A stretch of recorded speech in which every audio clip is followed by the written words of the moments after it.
yang dikasihi Yesus, terima kasih atas kesediaan dan mau bersekutu, berkumpul kembali di dalam persekutuan PHD atau PA kategorial perempuan di gereja kita. Khotbah ini melalui virtual, online kami sampaikan pada ibu-ibu dalam damai sejahtera Yesus. Kita berdoa. Pujian dan syukur kami kepadamu Tuhan atas kesempatan kami boleh berkumpul secara virtual atau secara pribadi untuk mendengar firman-Mu yang kudus. Mampukan kami Bapa mengerti akan kehendak-Mu di dalam minggu-minggu sengsara ini, supaya kami semakin teguh dan percayakan keselamatan yang Tuhan telah berikan dan Kau rela berkorban, mati dan bangkit kembali demi kami.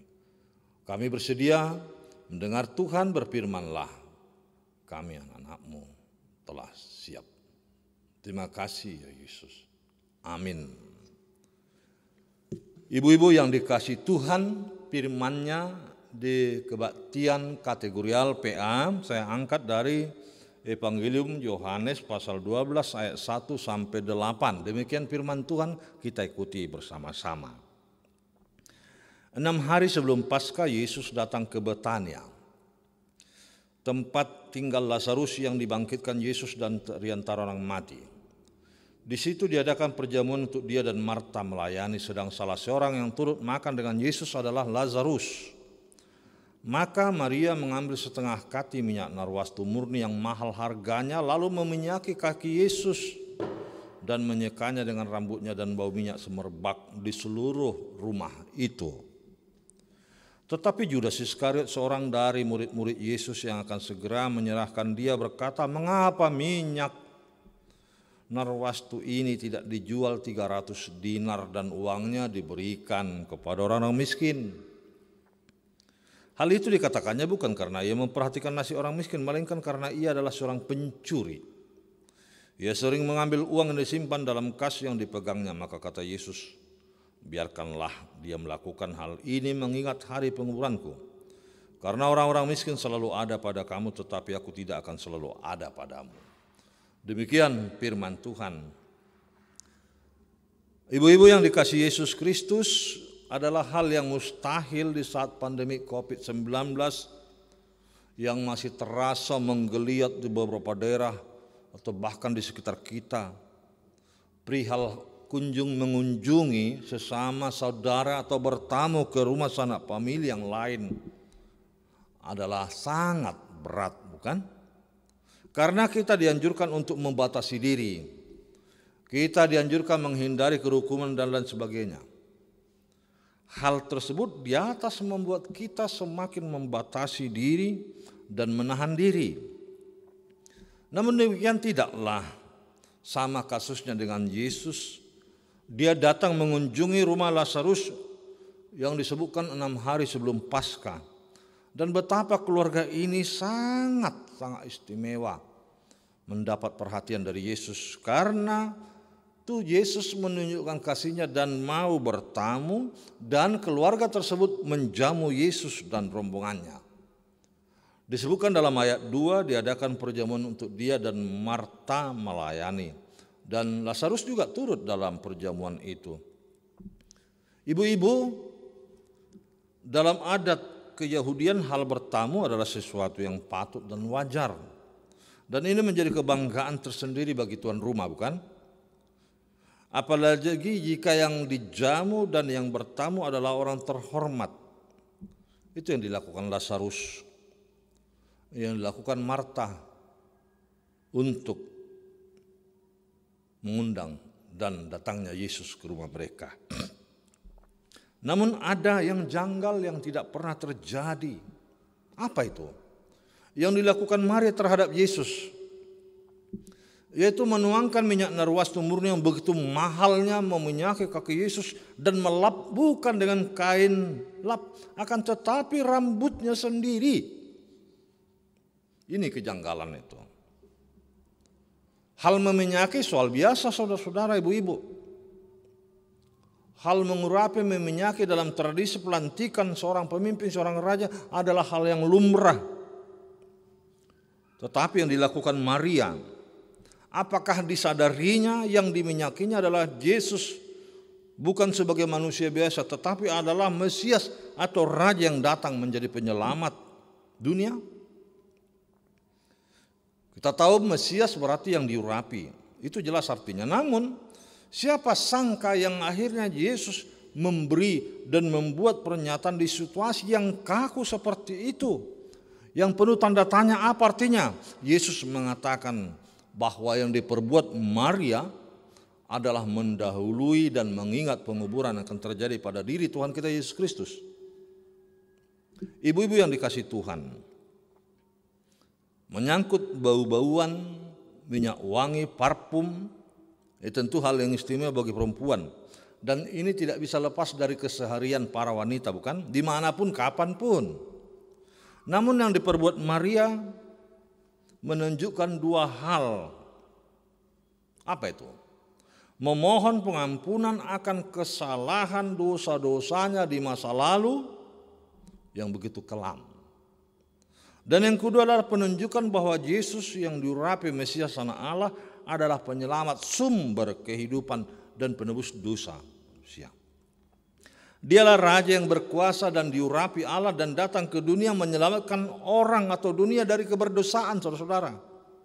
Kita mendapat pengampunan dan hidup yang kekal. Kemudian ada sisi lain yang kita petik dari peristiwa ini. Bukan saja persoalan ritus atau upacara pengurapan, namun adalah pengorbanan dan harga diri yang harus dibayar mahal demi Tuhan kita Yesus Kristus. Sebenarnya terbalik, bukan? Justru yang diperbuat Maria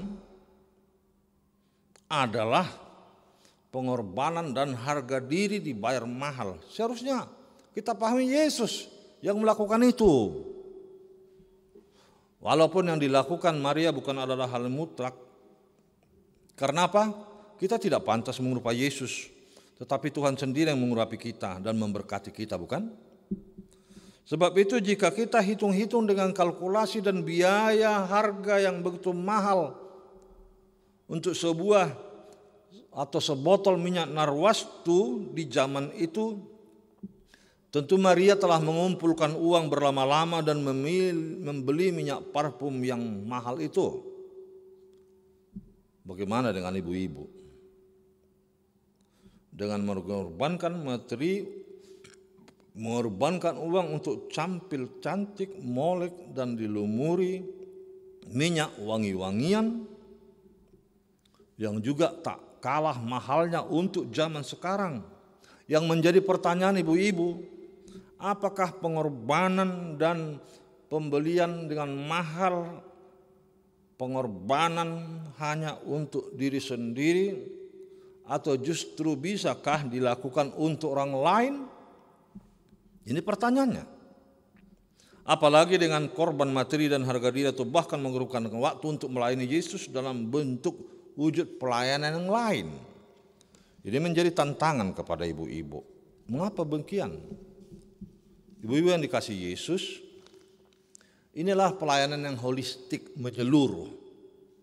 Artinya kaum perempuan harus boleh turut ambil bagian dalam pelayanan tanpa harus mengorbankan keluarga, tanpa harus mengorbankan tugas sehari-hari sebagai perempuan, ibu rumah tangga yang juga harus mengurus anak-anak dan mengurus suami, atau di samping kesibukan sebagai pekerja di pabrik atau di kantoran. Tuhan pasti senang atas pengorbanan seperti itu dalam arti yang positif. Karena memberi waktu dalam pelayanan dengan mengambil bagian dalam pelayanan gereja misalnya, sehingga semerbak minyak wangi itu melingkupi seluruh ruangan atau rumah. Itu artinya boleh dinikmati orang lain. Dan orang lain akan senang, bukan marah-marah atau acuh tak acuh atau mengomel seperti yang dilakukan Judas Iskariot yang hanya tahu mengukur uang segala sesuatunya dengan materi. Itu pola pikir Judas. Dan sifatnya yang jelek, sering korupsi, mengambil uang. sebagai bendahara dia. Tentu kita tidak boleh dan tidak mau diwakili Judas Iskariot yang hanya tahu mengukur dengan uang materi, dengan berdalih sok ambil bagian dalam pelayanan sosial diakoni dengan tingkah kepedulian terhadap orang miskin. Bisa-bisa kita adalah orang munafik yang seakan-akan sungguh menolong orang lain, menolong orang yang susah supaya kita mendapat pujian, supaya kita adalah pemurah hati. Apakah seperti itu ibu-ibu? Tipe Yudas bisa terjadi di antara ibu-ibu. Namun dengan membuang pikiran seperti itu supaya fokus akan pelayanan dan memberi waktu perhatian dalam pelayanan diakonia. Ibu-ibu sebagai bagian yang tak terpisahkan dari gereja memberi yang terbaik hanya untuk Tuhan. Bukan mencari pahala atau modal bonus supaya mendapat bagian dalam kerajaan surga. Tidak demikian. Namun dengan kesucian hati dan penuh pengorbanan walau orang lain sirik atau bahkan tidak suka, itu bukan menjadi penghalang akan keterbukaan ibu-ibu untuk berbuat lebih lagi dan memberikan waktu perhatian dan turut ambil bagian dalam pelayanan diakonat. Itu yang terbaik, bahwa Tuhan sebagai pokok keselamatan kita adalah ranting dan tidak bisa dipisahkan antara pokok dengan ranting. Walau Kristus tidak ada lagi di zaman seperti waktu Lazarus, tidak lagi di zaman seperti Maria untuk saat ini, namun kehadiran Tuhan mengunjungi kita senantiasa. Rohnya mendorong, memampukan para ibu-ibu meniru motivasi Maria dan mencamkan ucapan Maria sebagai ibu Yesus yang berkata, Maria menyimpan perkara itu dalam hatinya. Bahkan Maria saudara Lazarus, ketika Yesus datang bertamu ke rumahnya, dia berikan waktu duduk dekat Yesus, mendengar, memberikan waktu, memberikan perhatian. Apakah seperti itu ibu? Memberikan waktu perhatian, mendengar khotbah, mendengar sabda Tuhan dalam bentuk yang lain, bukan seperti PA ini misalnya. Itu tergantung kepada ibu-ibu. Maria memberi waktu dan dirinya untuk mendengar khotbah nasihat Yesus. Dan tipe Maria kita bisa tiru.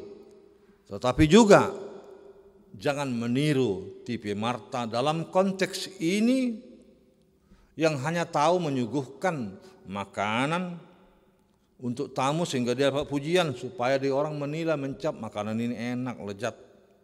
Walau Marta ribut dan minta diperhatikan, namun Maria bukanlah egois dalam mengambil kesempatan itu. Dia duduk dekat Yesus mendengar sebagai pokok. Bukan berarti Marta tidak berharga, berarti bagus yang dilakukan Marta. Tetapi kesempatan hanya sekali. Itu yang bisa kita petik. Dan ini saudara-saudara berlangsung di minggu-minggu sengsara ini. Mendengar, memberi perhatian, dan bahkan mengorbankan waktu untuk bertemu dengan Yesus yang mati, disalib dan bangkit demi ibu-ibu. Amin, kita berdoa. Terima kasih Tuhan atas firman-Mu menyapa kami untuk PA kategorial perempuan. Berkati firman-Mu meniru dua tipe, Maria dan Marta, dan tidak meniru tipe Judas. Mau Tuhan berkunjung, Tuhan datang, kami boleh bersiap. Tuhan mendengarkan firman-Mu, kami boleh mendengar. Itu yang harus kami lakukan. Terima kasih Yesus. Engkaulah pokok keselamatan itu. Berkati ibu-ibu, berkati majelis dan jemaat Tuhan dalam kerja karya nyata. Untuk selalu memberikan waktu yang terbaik. Dan bahkan bukan hanya memberikan waktu mendengar Tuhan, tetapi memberikan yang terbaik untuk membantu menolong orang lain. Terima kasih Tuhan. Amin.